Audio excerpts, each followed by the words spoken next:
সালাম নেই, চিন্না ভাইয়ের সালাম নেই।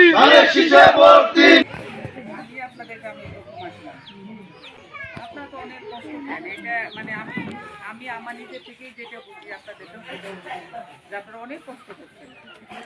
এখন আমরা আসলে সবাই ঐক্যবদ্ধ হয়ে সেজন্য আপনারা বোঝান। তারপরেও আপনাদের যারা আত্মীয় স্বজন আছেন, পাড়া প্রতিবেশী, আপনারা একটা গ্রুপ করে সবাই মিলে আপনারা ধানের শীষে ভোট দিবেন। আর ধানের শীষে ভোট দেওয়ার জন্য যা কিছু করা লাগে, এই 16-17 বছর তো আসলে অনেক কষ্ট করছে সবাই। এখানে ভাইরা যা আছে, আমাদের মুরব্বী যারা আছেন, তারাও অনেক কষ্ট করছে। তবে কলিয়া গ্রামের আমার একটা জিনিস খুব ভালো লাগলো যে আপনাদের সবাই ধানের শীষ নিয়ে যে একসাথে না জানি ওই সময় কত কষ্ট ছিলেন, অনেক কষ্ট ছিলেন। তো এখন আর কোনো ভয় নাই। আর আপনাদের আমাকে